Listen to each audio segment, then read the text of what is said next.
Varicose veins కి సరైన చికిత్స కోసం సంప్రదించండి ఎవిస్ హాస్పిటల్. నమస్తే రమగారు. నమస్తే జయ. రమగారు, మనము ధనుర్మాసంలోకి వచ్చేస్తున్నాం కదండి. ధనుర్మాసం అనగానే మనకి గోదాదేవి, గోదా కళ్యాణం, తిరుప్పావై ఇవన్నీ గుర్తుకొస్తాయి. నిజం చెప్పాలంటే గోదాదేవి దర్శనానికి మనం వెళ్దాం అనుకున్నాం. అవును, వెళ్ళలేకపోయాం. కాకపోతే మనం ఏదిలాబాద్ లో ఉన్న గోదా రంగనాయక స్వామిని మాత్రం దర్శనం చేసేసాం.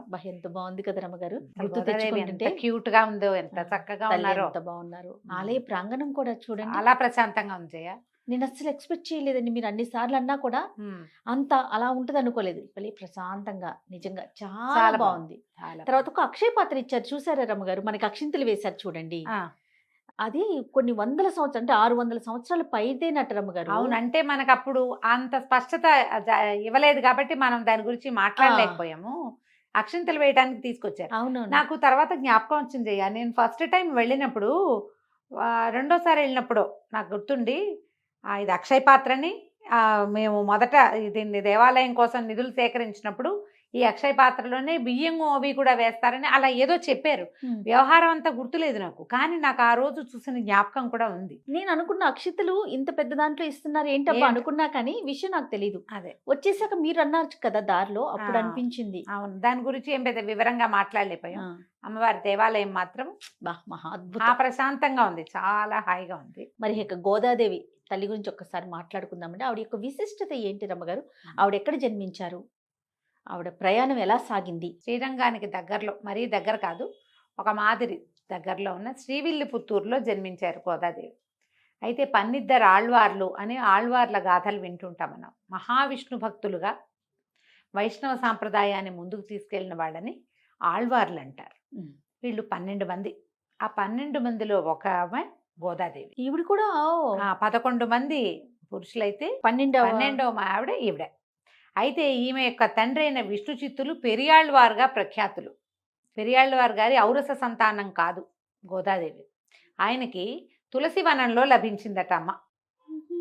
తులసి వనంలో ఒక తులసి చెట్టు మొదట్లో పసిపాపగా దర్శనం ఇచ్చిన గోదాదేవిని ఆయన పెంచుకున్నారు. అయోనిజ అని చెప్తారు ఆమె. ఆమెకి మనం హారతులు ఇచ్చేటప్పుడు కర్కటే పూర్వఫల్గుణ్యాం తులసీ కారణోద్భవం అని చెప్తారు. తులసిలో కర్కట మాసంలో ఆవిడ, ఈ తమిళ మాసాలు ఉంటాయి కదా, వాళ్ళ తాయి మాసము అలా పేర్లు ఉంటాయి. ఈ కర్కట మాసంలో ఈ పూర్వఫల్గుని అంటే పుబ్బా నక్షత్రం సమయంలో దొరికింది ఆవిడ. తులసీ కారణోద్భవం. తులసి అక్కడ ఉట్టి చిన్న తోట, ఒక చిన్న మడి కాదట. విష్ణు చిత్తులు నిత్యము రంగనాథుడికి తులసి మాలలు అర్పించేవారు. మాల అర్పించాలి, ఎంత పెద్ద మూర్తి ఆయన, మహాద్భుత మూర్తి కదా రంగనాథుడు. ఆయనకి కావలసినంత మాల లభించాలంటే పెద్ద వనం అది, తులసి వనం. కాననము అని అసలు అడవి అనమాట, తులసి అడవి, తులసి చెట్లే ఉన్నాయి. ఆ తులసి కాననంలో అక్కడ దొరికింది ఆయనకి. దొరికితే ఆయన కోదై అంటే పూదండ, తులసి దండను కూడా కోదై అనొచ్చు, కోదై అని పెట్టి ఆయన పేరు పెట్టుకుని పిల్లని పెంచుకున్నారు ఆ పాపని. ఆ కోదయ్యే గోదా అయ్యింది. అయోనిజ. సీతాదేవి లాగా. సీతాదేవి ఎట్లా లభించిందో, నాగేటి చాలులో ఎలా లభించిందో అట్లా తులసి వనంలో ఒక చెట్టు మొదట్లో పాదులో దొరికింది ఆమె. అట్లా లభిస్తే ఆమెను పెంచుకున్నారు. శ్రీవిల్లిపుత్తూరులో ఒక కృష్ణాలయం ఉంది, ఒక కృష్ణమూర్తి. ఈ చిన్నతనం నుంచి ఈవిడికి కృష్ణ భక్తి మెండుగా ఉన్నది. చిన్నప్పుడు, ఇప్పుడు మన ఇంట్లో ఏం పని చేస్తున్నామో మన పిల్లలు అవే పనులు నేర్చుకుంటారు కదా. ఈ రోజు మాలల పువ్వులు, పుష్ప సంచయము, పువ్వులు ఏరటము, కోసుకురావటము, తులసిని తీసుకురావటము, దండలు అల్లటము క్రమంగా ఆవిడ నేర్చుకుంది. నిత్యము విష్ణునామ సంకీర్తన వినిపించే ఆ ఇంటి వల్ల ఆ అమ్మాయి, ఆవిడ కూడా, ఆ పాప కూడా అట్లా విష్ణునామ సంకీర్తన అలవాటైంది. విష్ణువు నుంచి కృష్ణుడని, రాముడని అనేక రకాల రూపాలు ఉన్నాయి విష్ణువుకి. ఆ రూపాలలో కృష్ణ స్వరూపానికి ఎక్కువ ఆకర్షితురాలయ్యింది. ఈవిడ ఎప్పుడు జన్మించింది? 8వ శతాబ్దంలో. 8వ శతాబ్దం నాటి గోదాదేవి పాడిన తిరుప్పావైని మనం 24లో కూడా, 2024లో కూడా పాడుకుంటున్నాం. 2024 అంటే ఎంతని చెప్పాలి? ఇంచుమించుగా ఇవి 1200 సంవత్సరాల పాతవి తిరుప్పావై. 20వ శతాబ్దంలో ఉన్నాం కదా మనం, అంటే 21st సెంచరీ అనాలనుకో మన దాన్ని కదా. ఈ 1200-1300 సంవత్సరాల క్రితం భగవద్ రామానుజుల కంటే పూర్వజ ఈవిడ, అంతకంటే ముందే జన్మించారు ఆవిడ. ఈ రకంగా ఇలా పెరిగిందనమాట. అయితే అప్పటికే ఆడపిల్లలకి విద్య నేర్పించే విధానం ఉన్నది జయ ఆ కాలంలో. లేకపోతే ఆవిడ ఇంత కవయిత్రిగా ఎలా అయ్యింది? కవిత్వం కదా తిరుపావై అంతా. అవును. భాషా సంకలనము, భాష, కవిత్వము, భగవంతుణ్ణి అర్చించేలాంటి ప్రత్యేకమైన విధానము, ఇవన్నీ ఆ శతాబ్దాల్లో ఒక బాలికకి వచ్చినాయంటే చిన్నప్పుడు 12-13 సంవత్సరాల పిల్లప్పుడు, ఏదో 25-50 ఏళ్ళు లేవు అప్పటికి, చిన్నతనం. ముగ్ధ ప్రణయంతో భగవంతుణ్ణి పిలవడానికి ఇంత కవిత్వం రాసిందంటే ఎంత చదువు నేర్పించి ఉంటారు ఆమెకి. అందరినీ ఆ పాటలు పాడుతూ పిలుచుకెళ్ళిందట.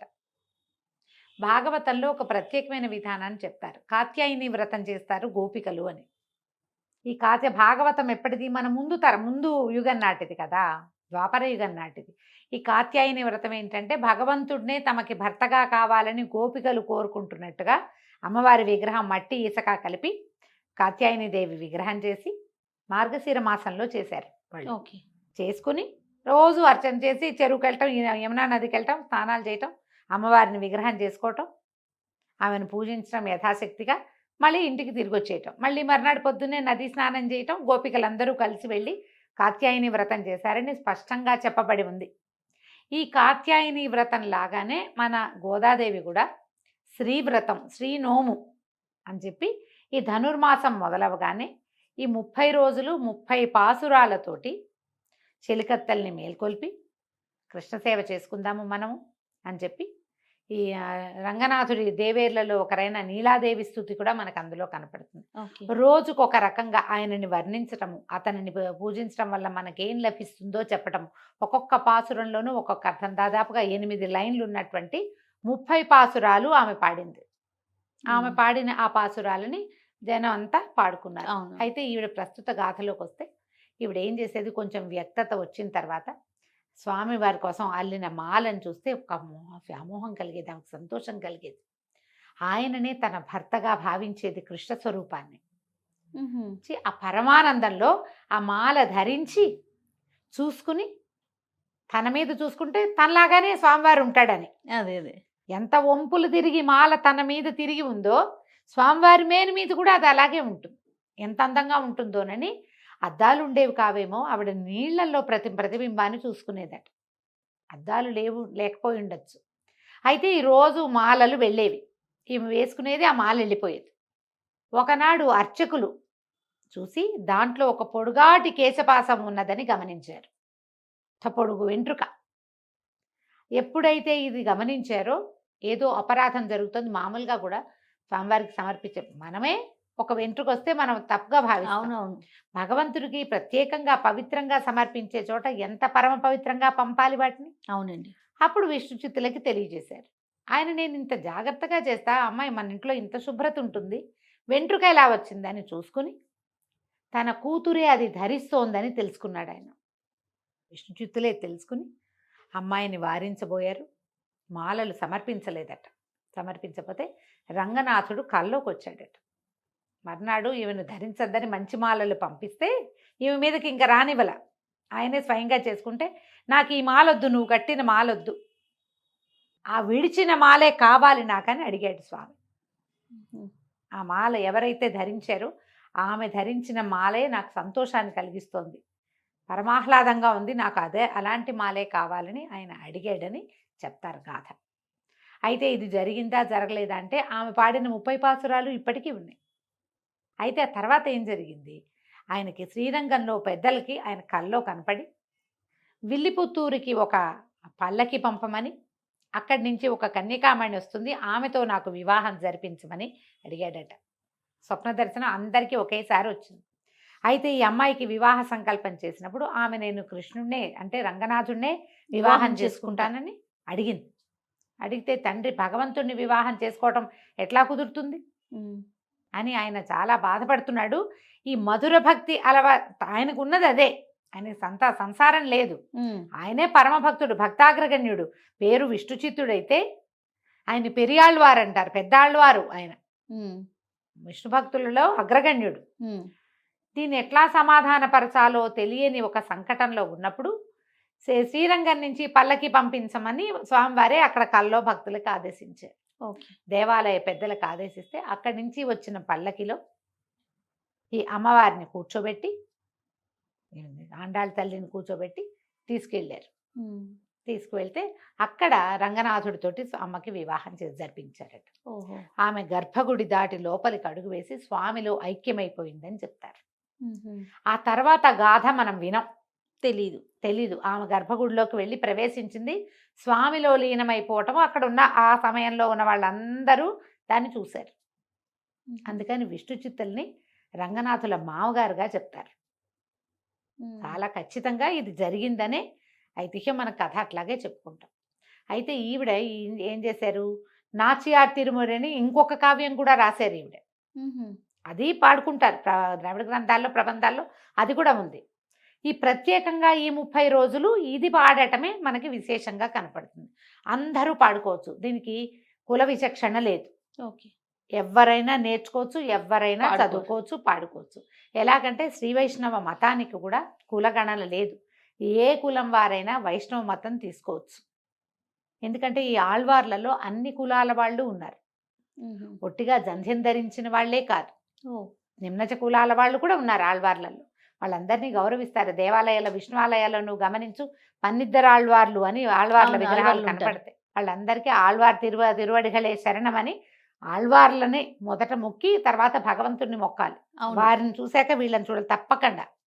ఆళ్వార్ సన్నిధి ఉంటే చూడకుండా రాకూడదు. వాళ్ళే ఆద్యులు, ఈ భక్తి ఈ రకమైన మార్గానికి ఆద్యులు వాళ్ళే. అయితే ఈ మాట ఈ పాటల్లోనే మనకి కనపడుతుంది. కూడారై అని ఒక పాసురం. ఈ కూడారై పాసురం రోజున గంగాళాల్లో పాయసం చేయించి నివేదన చేస్తారు. కాగుల్లో, బిందెల్లో, పాత్రల్లో కాదు, అది గంగాళపు షేపులో ఉంటుంది. ఆమె మొక్కుకుందట, అండాళ్ళ తల్లి 1000 గంగాళాల పాయసాన్ని నివేదన చేస్తాను నీకని మొక్కు.